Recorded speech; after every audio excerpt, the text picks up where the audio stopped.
we were doing, I was working for Arthur Andersen Business Consulting at the time, doing some workflow re-engineering, and I was living in California. And my brother Ron was back here in Stamford, and we went to the diner, a local diner right here in Stamford, and Ron said, you know, a lot of people are writing business plans and getting $5 million for ideas, so why don't we try that? And I thought that sounded like a great idea. So I left my company, and Ron had left his, and we decided to start up a business right at the diner, and it evolved from there. I'll let Ron kind of say what he was doing, and then I'll tell you how we kind of thought of the idea. Okay. Yep. You know how those people must feel when they're in front of Congress and they're asking the hard questions? We will not be asking about. That's right. Yeah. It's kind of how I feel. That's exactly it. Why did they break into the White House? Well, it was a misunderstanding. One of the things, just before I get into that, one of the things that Josh, I was listening to Josh say is that Ron and Allison started this company. We did start the company, but ultimately, to create any company or anything that you do that's going to become successful, it really takes a whole group of people. Those are the people that you rely on to give you inspiration. Those are the people that you rely on to give you the earliest feedback to those ideas that you might have.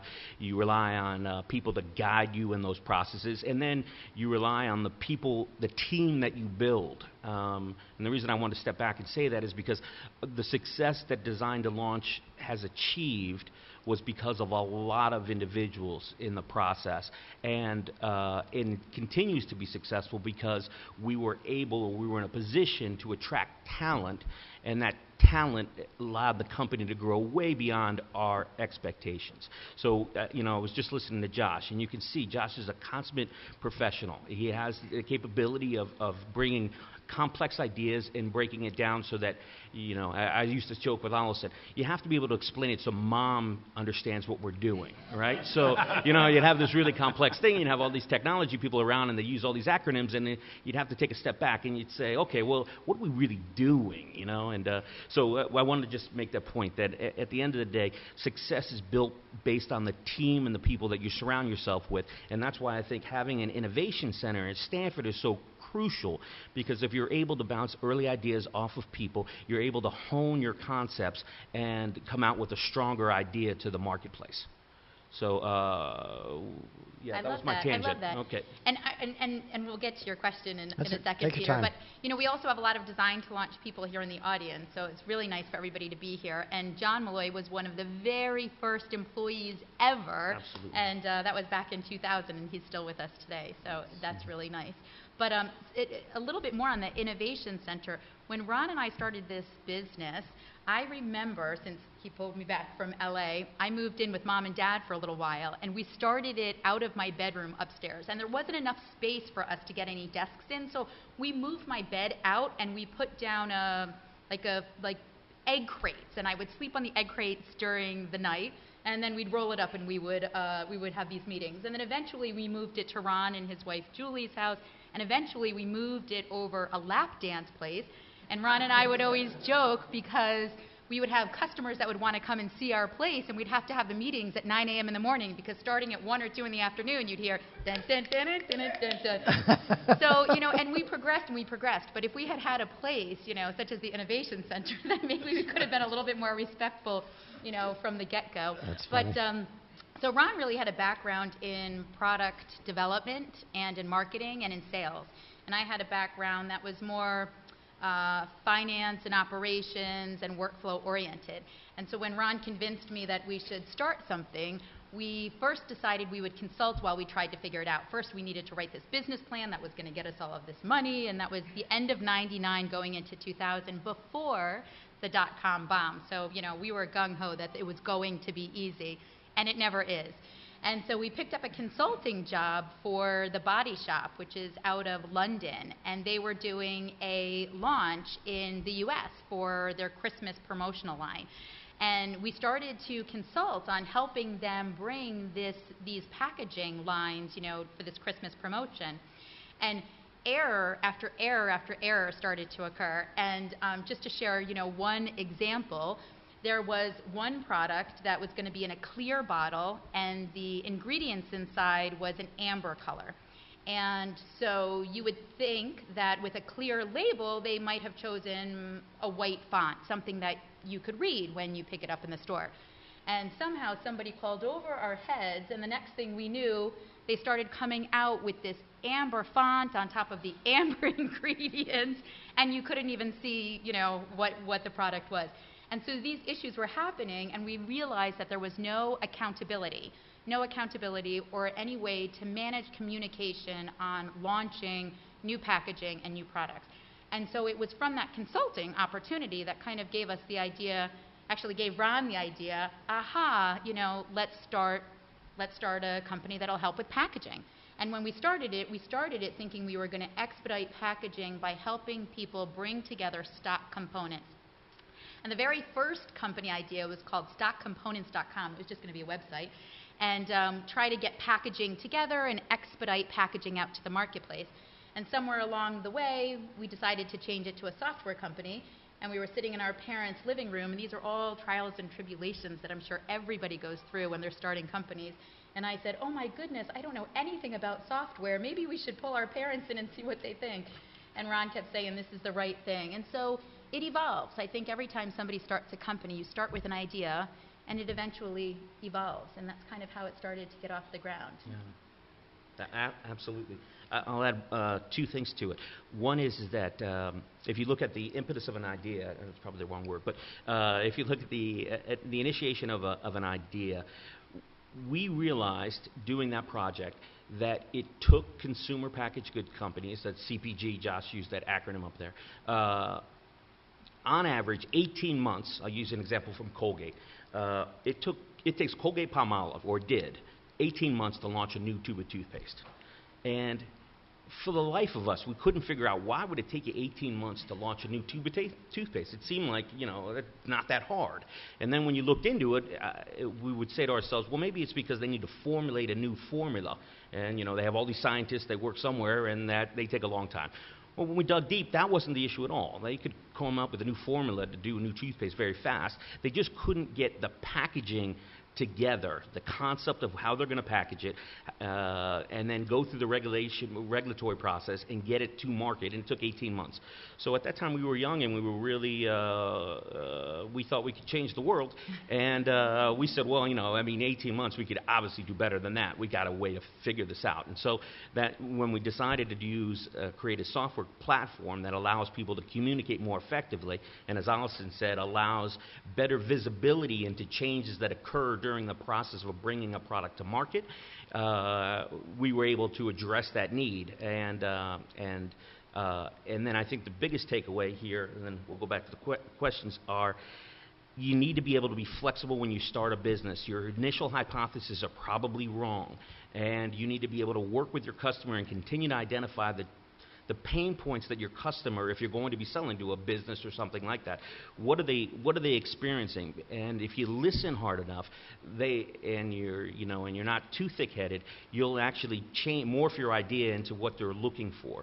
So I speak with some young entrepreneurs every once in a while, and they say, I got the perfect idea, and it's got to be this, and that's like there's a few people that we know about that have done that, but they're billionaires. And then there's a lot of people who went out of business because they didn't change. I think you need to be able to morph your idea to meet the needs of your customers, be it a business or an end user. Well, they say a startup is it's a process of finding a customer and a business that can scale, right? That's what the definition of a startup. It sounds like that's what you did. What would you say the first customer was who bought today's design to launch solution? Who was that? What was that sales cycle like? Just go back to the idea of morphing. The first customer that we sold that paid us a check, and I think we still have the check, was Estee Lauder. And Estee Lauder at that time, and maybe still is, and I'm a little bit out of that market now, but they were the premier, at least in our minds, the premier cosmetic company of the world. Now L'Oreal probably says they're bigger and a thing, but if you thought about New York, Estee Lauder was it. And we took our initial concept and we networked through some friends to get a meeting with the person who was in charge of innovation there. And they were willing to give us 20 minutes on a Tuesday. And so we went in all buttoned up with our idea. Our PowerPoint. And our PowerPoint, right? And that Mike Marino created. And we went in and we kind of gave a pitch to our idea. And we hit on a couple pain points that they had identified that was an issue. And the 20 minutes turned into 45 minutes because we obviously got a little bit of an interest from them. And we finally convinced them that they should photograph every single component that they own so that their designers could have a better visibility of what was available in stock components. That means stock components means something that's already built. It's not going to be built from scratch. So a cap that goes onto something. Maybe they already have the cap. So we got paid by them. That was our first paid engagement. Right. Then we more consulting. As a consultant. Right. But then we took the next job that but that was as the company. That was as the company, yeah. Yeah. So that was exciting. It was a PowerPoint, but the software didn't work then. But the PowerPoint actually it worked very well. It just as long as you hit the down button, it looked like it worked really well. But we sold the concept, and then the second customer we sold the concept to was Dell Labs. And anybody might know Dell Labs as Sally Hansen, Hard as Nails. If anybody does nails, they're a company that also is a consumer packaged goods company. And we sold them a number of offerings. Of course, had not yet been built, and what we said to them is, if we build this, will you pay us for this? Is this a big enough problem that you're willing to reach into your pocket for?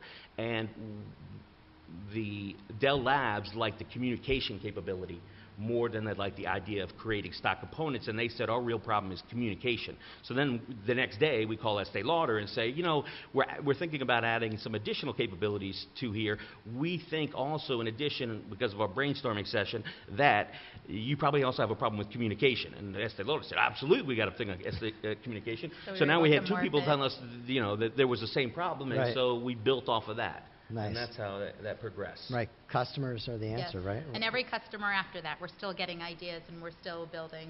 We collectively. I'm sure the team is still making changes. I'm sure Josh is, and everyone. So it was, and from there it was just a meteoric rise, no issues. Yeah, from there it was great because after, from an entrepreneurial standpoint, after we were able to get a couple of customers, that's when we were able to go out and start to raise the funds. So, from a fundraising standpoint, it's difficult to raise funds before you have customers. And so once we were able to get a couple of customers, especially an Estee Lauder or a logo like that, that's when we could start to hit people up for money. Right. We were using all of our own money for everything. We were buying gas on our credit cards. I was paying for my credit cards on my credit cards, living that life. Right. Yeah, laddering credit cards really does work. For short term, eventually it runs out. But paying your credit card off with another credit card and getting more credit. I don't know if I recommend it, but works if you're lucky. You could do a seminar on this later. Good. Okay. So. Sure. Oh, and there's plenty. Yeah, go ahead. Sure.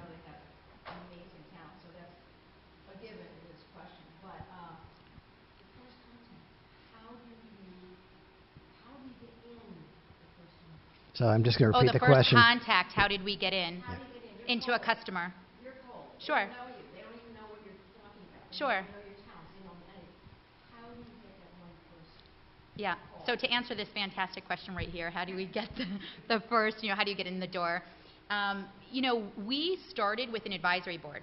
So when we started the idea, we decided that we needed to go and set up an advisory board, and we established 5 or 6 people that were able to help us, either from a fundraising standpoint or from an industry standpoint or whatever it was that we needed to accomplish. So we had several industry people on our advisory board, and they started to make phone calls for us to get us those type of meetings. So as Ron mentioned, Estee Lauder, the guy, because of a relationship, was willing to give us 20 minutes.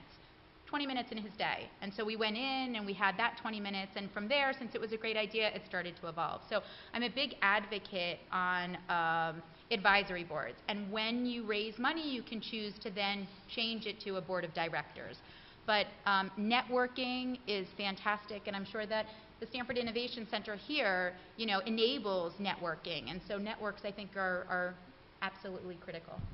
Right. And then once you get the first customer, then you can start to try to get other customers. But absolutely networks and connections. And we owe a lot of thanks to a lot of people who really helped us along the way. So the process sounds, relatively smooth the way you're describing Oh, it right gosh, now. no. So we need to just sort of step back and peel a little layer back. I know there were some moments where, I think a lot of people talk about a growth path that it goes up and then it does a dip and then it goes up. I mean, can you describe one of those dips and sort of how you got out of it? Sure. I mean, I'll share a couple just fun ones. Ron can see what he wants to add. But I mean, for us, I felt like we were constantly on a roller coaster. There was always something great that we were celebrating, and then the next thing we knew, we were like on a down. And one thing that kept Ron and I and everybody going is Ron would always say, well, I'm not going home to tell Mom and Dad that we're quitting, so we better keep going. Okay, you're right, let's keep going. And we had started to take some money from friends and family. And so once you accept money from somebody, for, anybody here who has started a company and accepted money, once you accept money, you have a serious responsibility to make sure that you make something of that. And so, we would go up because we would have some money, and the next thing we would know, it would take us longer to get a customer or receive a next check, and we couldn't pay our rent. And I would joke, a wonderful landlord here in Stamford, Peter Nanos, he was so fantastic. If you ever see this, Peter, he would come to pick up his money, and I would be like hiding under the desk or like, in the kitchen, tell him we'll give him some money later, and he always worked with us. So, we would have our downs, but we were on the verge of bankruptcy three times. And I share that because anybody who's starting a company, I think it's so important that you just continue to persevere. And so, one time we were on the verge of bankruptcy, and Ron and I received a phone call in the middle of the night from the fire department saying that the company above us was on fire and it had turned on the sprinkler systems. And the next thing we knew, our office was soaking wet. And, we legitimately got an insurance claim. So all of a sudden we're like, yes, we have some money. We're not closing the doors this week. And we had like another 3 months to go. And then the next thing that we knew, we were practically on the verge of bankruptcy, and it turned out that a company that we had thought wanted at one point to acquire us or to be a customer of ours had decided that they wanted to utilize our source code.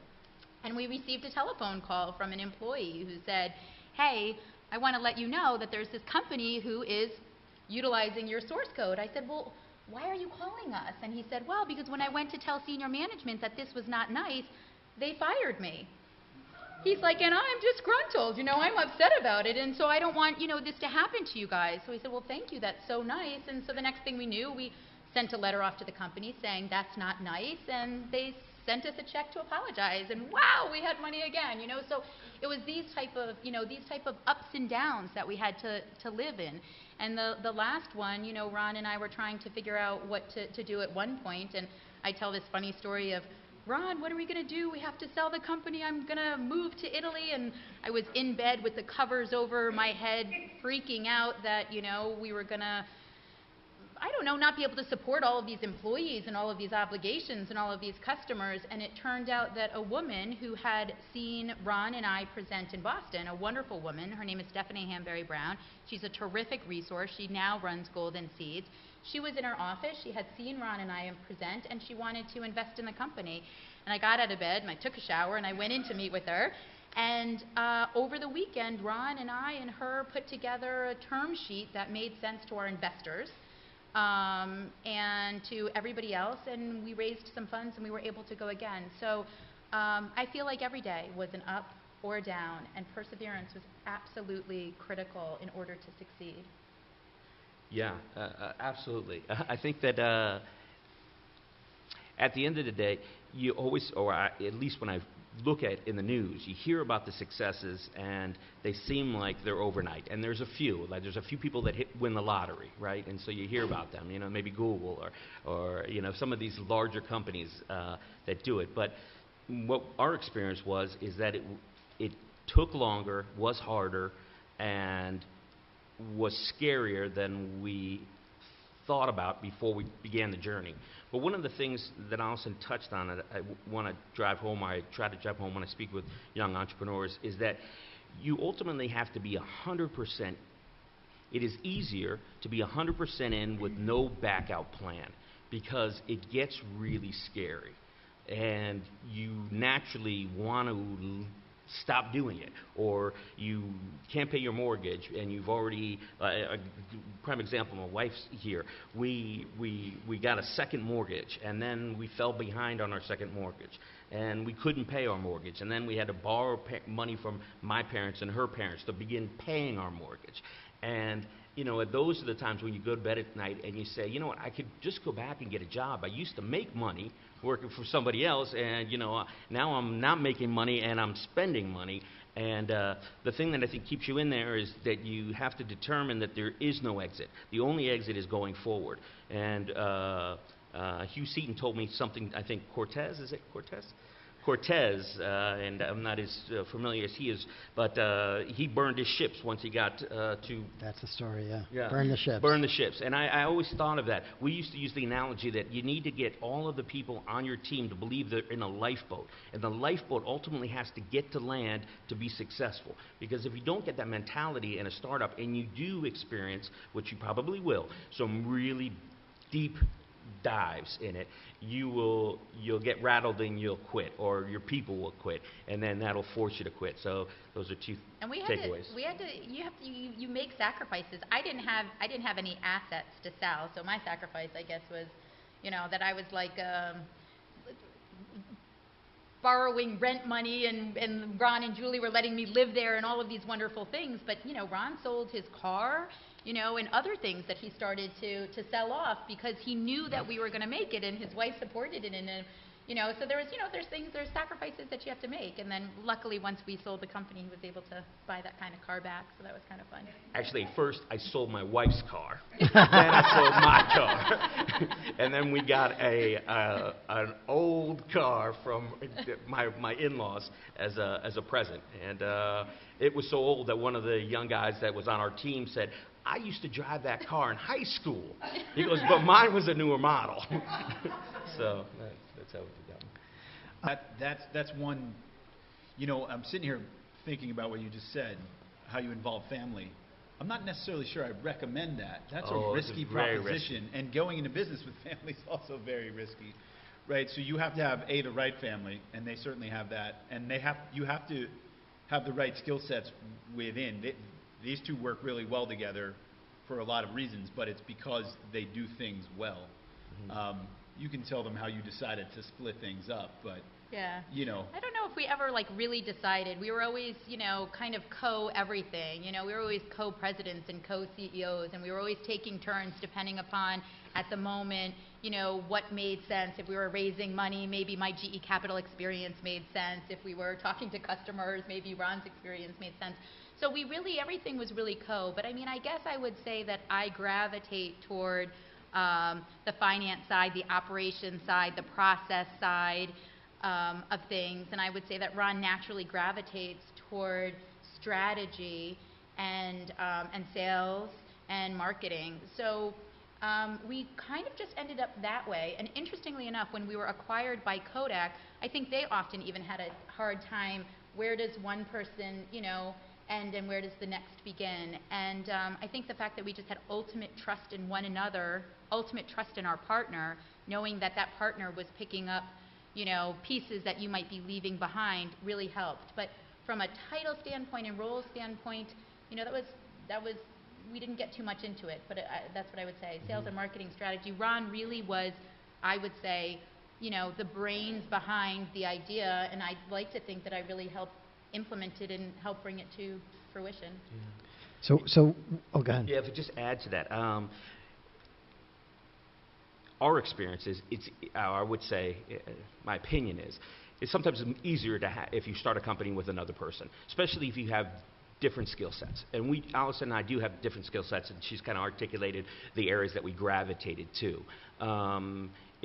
If you are starting it yourself, chances are you have to have all of those skill sets. A very difficult thing to have. But I would say to any young entrepreneur or an older entrepreneur, if you're going to start something and you're going to get a partner, you should delegate who's doing what and really rely on that person for their expertise for it, and then have trust in that particular partner, and then work with them. Although it can be a joint decision, you should defer to that person when it falls into their sweet spot. Yes. I think that's an easier way Yeah. of doing it. I always admire some of the entrepreneurs that just did it without a person that they could Yeah. bounce ideas off of. They probably had a spouse or somebody else that they were doing it with, which I also had, and so did Allison. But if you have a partnership, you can. And Ron was always very good about that. If somebody asked a question about our contracts or our pricing model or anything, Ron would say, not my area.